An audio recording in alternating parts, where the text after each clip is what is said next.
Yo, what is up guys, MattWic here. We are back in NHL 25 with our realistic rebuild of the Calgary Flames, and we are ready to kick off the season. If you missed the franchise overview, go check out that video just to get caught up. Showed the line, showed our prospect pool and everything else. But right now we are at the start of the season. We already did our coach focus. For the first year, I did the 5v5 focus just because I wanted to see what would happen. And we actually got a pretty good overall boost to our starting roster.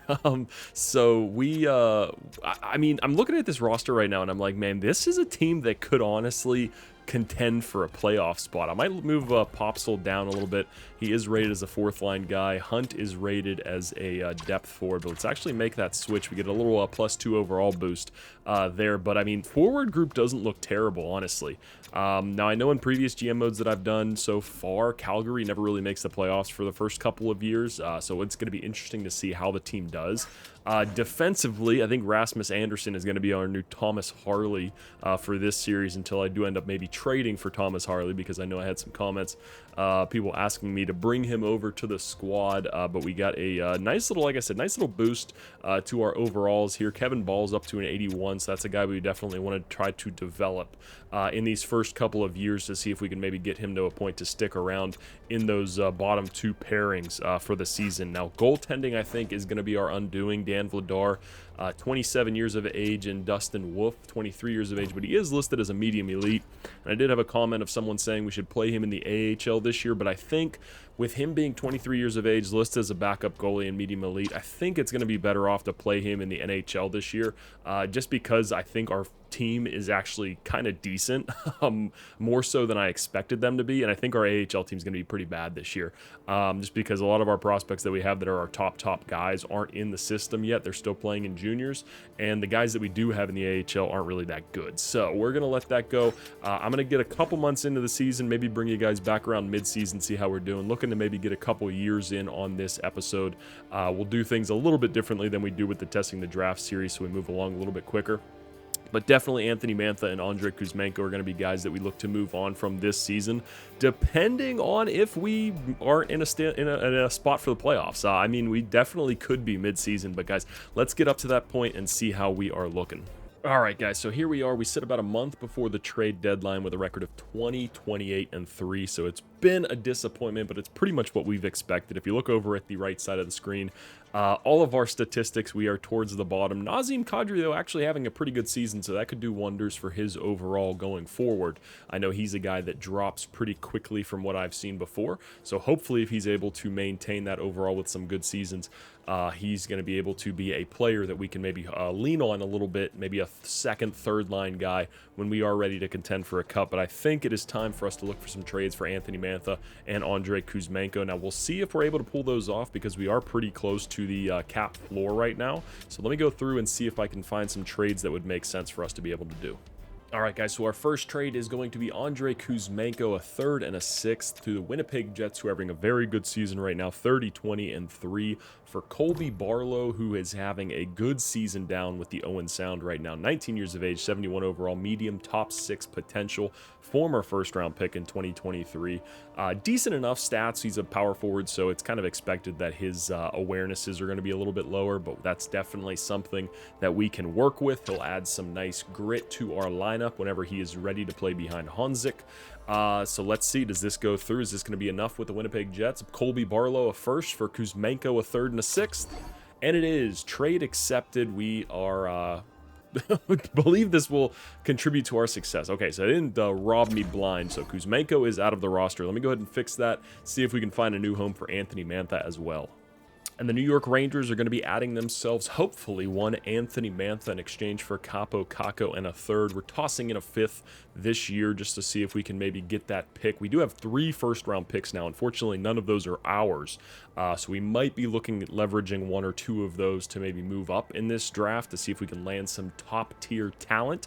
Don't really know where that first-round pick went. Maybe for, I'm thinking in the Tkachuk deal, possibly. Not really too sure. Maybe you guys can fill me in the comments below. Where did Calgary give up their first-round pick? Because I'd really like to have that right now. But Kaapo Kakko right now struggling with the Rangers. 50 games played, only 5 points, playing 7 minutes per game. So it'd be making sense that they would maybe want to move on from him to add Anthony Mantha 7th into the lineup, a little bit higher overall, having a decent season with us, so maybe they think, hey, he can have a big season with us, maybe push us over the top in replacing Kaapo Kakko in that lineup. Let's see, will this one go through?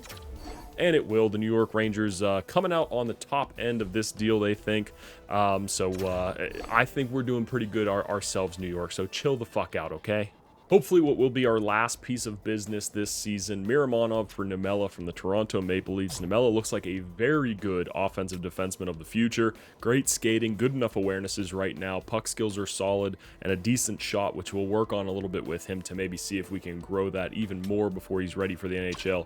Miramonov is just somebody I kind of wanted to clear a space for Bruskowitz next year. Definitely not saying that name right either, but he's having a solid enough season on a bad team, so maybe Toronto looks at this as a way to put themselves over the top and confirm a playoff spot. Let's see, will this trade go through? Had to add some picks in here because it was rejected before. If this doesn't go through, we'll take off that 7th, but would like to add as many picks as I can, especially if I'm sending some out the door. Can we get this offensive defenseman on the team? And it looks like we're going to be able to. Bruskowitz actually going to be called up to the NHL right now, so that's fine by me. We'll maybe see if we get him some late minutes here in the end of the season. But guys, let's take a look at the picks that we have established and our lines after all those trades. So not looking too bad in the pick department right now. 3 first-round picks, 2 second-round picks in this very first year. Like I said, unfortunately, we don't have our own, which would be a very nice pick to have, but we have the picks that we would be able to trade up if we want to, but we might add some more. This might be the draft for maybe our depth of the roster, and then our next 2 drafts will be looking to add those key stud pieces that will carry us to a Stanley Cup. We do have 2 firsts, a second, and 3 thirds in next year's draft as well, with 2 fourths as well on the back end of that. Did some moves around. One other move I didn't show was, for whatever reason, the New York Rangers also wanted Jared Tenorti, 78 overall defenseman on our team, so I traded him. I believe for like I think it was one of these fourths that I have next year, and I gave him like a 7th round pick from that year as well, or the year after that. So I felt like that was a great deal for me. They kind of laughed at me again, which a little bit pissed me off. So maybe we'll see if we see them in the Stanley Cup Finals one of these years. We'll remember that. I'll hop in for a game and really put the beating on them. But let's take a look at the lines now after all those moves. Definitely a big drop off in talent from what we had at the beginning of the season, but hey, the roster just wasn't getting it done. So we got Coronado playing second line minutes now. We do have him on the power play too, so hopefully he can put up some good stats. Connor Zary up there as well to hopefully see if we can get him to develop a little bit more. Kaapo Kakko on that third line playing more minutes. We do have him on some power play time as well. Defensively, we do have Ball still up. Our top line still looks great, but other than that, it's pretty bad. In terms of the AHL right now, very happy with Hanzik's development so far. 3 overall boosts so far. Peltier, a little bit disappointing that he hasn't been able to grow a little bit more. Maybe that's somebody that we call up after the trade deadline, get him some games in the NHL to see if that maybe helps his development. Defensively, though, we're looking very nice in terms of prospects. Bruskowitz here, very good. 22-year-old Topi Nimella we added there as well to hopefully help Bruskowitz with his development this year. Poirier also not looking too bad. Hopefully he can get the growth he needs to get up to the NHL. But guys, the roster is coming together a little bit in terms of the future. We'll see if these trades do pan out, but it's going to be big that we hit our draft picks. Don't really know how much I'll do in terms of free agency. I mean, obviously this isn't the testing the draft one, so we can actually sign free agents in this one. But it's going to be interesting to see what guys even want to come here to play on this team, because we are going to be bad for a couple years. But let's get to the end of the season and see how we stack up. So pretty much the season we expected to have. We completed here 82 games played, 67 points is all we were able to muster. Didn't lose 50 games though, so that is impressive in its own right. And take a look at this. The Toronto Maple Leafs, who were struggling at the time of that trade, might have made some additional ones, but Miramonov hopefully helped them get into that playoff spot where they can challenge for the Stanley Cup. Nazem Kadri had a great season, 86 points for him, 37 goals, 49 assists, which is awesome. Dustin Wolf as well, leading the team with rookie points, which is a little interesting there, but good for him. Also 20 wins on the season, so hopefully that helps his development as well as Nazem Kadri, hopefully holding that development or maybe increasing it a little bit to increase that trade value of his. In terms of the top point scorers in the NHL, no surprise, Leon Draisaitl and Connor McDavid up there. What surprised me, though, was one, Cale Makar, 4th in the league in scoring with 115 points, and then that Minnesota first line, Kaprizov, Zuccarello, and Eriksson Ek, absolutely dominating right now, and it reflected it in the standings. They were, where did they finish at? 110 points. Just out of a spot for the President's Trophy, so good to see for them. A little bit of a surprise there in the standings right there. Let's take a look and see how some of our younger guys did, though. Connor Zary, I think he had a great year. Yes, he did. 20 goals, 39 assists, 59 points, and a +12. So hopefully that boosts his development up a bit, and he grows from that 81 overall. Matt Coronado immediately jumped to an 80 overall, so that is good to see. He had a very good second half of the season. 27 points in 31 games played. Maybe should have had him in the NHL day one because he absolutely dominated. Happy to see that. He did pretty well down in the AHL as well, 35 points in 44 games, so good to see he was able to continue that success. Capo Caco over here with us was able to put up 11 goals and 6 assists. Not a bad season for him. Let's take a look as well at the defense, see how our boy Ball and Bean did. Ball, 2 goals, 7 assists, but that's kind of what you expect from a defensive defenseman. Bean, not too bad, 8 goals, 22 assists, so hopefully that helps his development a little bit, gets him up to an 85-86. But as you've seen in my Testing the Draft series, that we can definitely grow defensemen past that 26-year age and hopefully get him up maybe close to the 90s if that is possible. Would not be shocked. Let's take a look at Dustin Wolf. Did grow 1 overall during the season, so that's good to see. Not the best year for him, but he did have 4 shutouts, which is pretty impressive. Dan Vladar had 1. Didn't actually have too bad of a season either himself, so definitely Dustin Wolf was the starter throughout the season, which was good to see, get him more game time, but hopefully having some bad stats doesn't affect his development overall. Let's take a look real quick at the AHL, see if we got any big overall boosts. Looks pretty much the same as it did. Honzik, how did you do? 20 goals, we'll take that. I think that might be what I set his development at. Bristwick's here, 3 goals, 25 assists, -16. Nemela here, let's see how he did after coming over. -14, holy shit.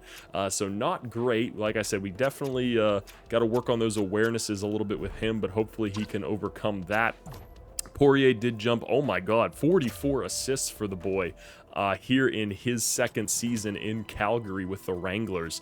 So I'll take that, honestly. What is he listed as, an offensive defenseman? He is. Okay, so that's awesome to see that he was able to put up those kind of points. Maybe pop him in there. I don't know if the coach had him and Nemela playing on the top power play unit, but that's definitely something we'll look into next season. But let's see the playoff board and see who wins the Stanley Cup. All right, and the playoffs are set. I would say my big surprises in the Western Conference, Chicago, Seattle, and St. Louis actually making the playoffs. And to note, too, 2 of the 3 teams that we have the first-round picks for, Winnipeg and Florida, did make the playoffs. New Jersey barely missed, so unfortunately it looks like none of those picks are going to be top picks unless New Jersey is able to get a big hit in the lottery, but I doubt that with where they finished. They just missed the playoffs. And then look at that Detroit and Montreal matchup in the East. That would be a fire playoff series if it were to happen, but I very much doubt that with Montreal looking how they're looking. Detroit's kind of on the fringe right now, but I'd say everybody else is pretty chalk. Maybe the New York Islanders being in there over the New Jersey Devils is a big surprise. Patrick Waugh definitely going to win Coach of the Year if this is to be the case, but let's see who's going to lift Lordo at the end of these playoffs. Holy shit, the New York Islanders win the Stanley Cup in year 1. Looks like both of our teams that we had picks for made it to the second round, so that's a little bit disappointing that we didn't get a little bit of a boost there to those picks, but it's fine. We'll make hits on them regardless. Sorry, Edmonton Oilers fans, you made a hell of a run, but it just did not pay off again. Let's take a peek real quick at the awards as well to see who won them in year 1. Obviously, the Stanley Cup champions there, the Tampa Bay Lightning, are the President's Trophy winners. Edmonton Oilers back-to-back years, and the New York Islanders getting there on the in the first year of simulation, which is absolutely insane. Leon Draisaitl wins the Ross Norris or Hart Memorial as well. Norris, of course, goes to Cale Makar. Kaprizov wins the Lady Byng. Celebrini wins the Calder. No surprise there. Conn Smythe goes to Anders Lee. So congratulations to all you New York Islanders fans there. I don't know if that would be your pick there or not. Seems pretty likely if they were to win the Cup. Cup that he would be a big contributor in that. The Vezina goes to Jacob Markstrom, formerly of this parish. Vasilevsky wins the William N. Jennings. What hair he has in that picture there. Bill Masterson goes to Jan Ruda, former Pittsburgh Penguin. Seattle's coach actually wins the Jack Adams for Coach of the Year. Selke goes to Crosby, very well deserved. Ted Lindsay to Leon Draisaitl, and then Maurice Richard to Austin Matthews. So no surprise there. Let's see if we get into the draft. We might not. Nice to see Nazem Kadri at 90 overall, but I might leave the draft for a separate video just because I might want to clickbait the shit out of that. So let's see if we're going to do that or not. I'll be right back. All right, so it turns out I am going to be a little clickbaity for the draft video. I wanted to get it all in one video, but after seeing what I saw looking at the draft board, we're going to make that its own separate video. We'll see how if we go as in-depth for the draft, like looking at every single pick. But let's sign off here. Hope you guys enjoyed the first season here with the Calgary Flames. Definitely pretty much what we expected, but I think we got some good value out of those trades. Let me know in the comments below what you thought of them. How realistic were they, and do you like the trades that we made? But that's going to be this one, guys. Hope you enjoyed. Make sure to like, comment, and subscribe to the channel for more NHL 25 and gaming content. Hope you have a great day. Peace!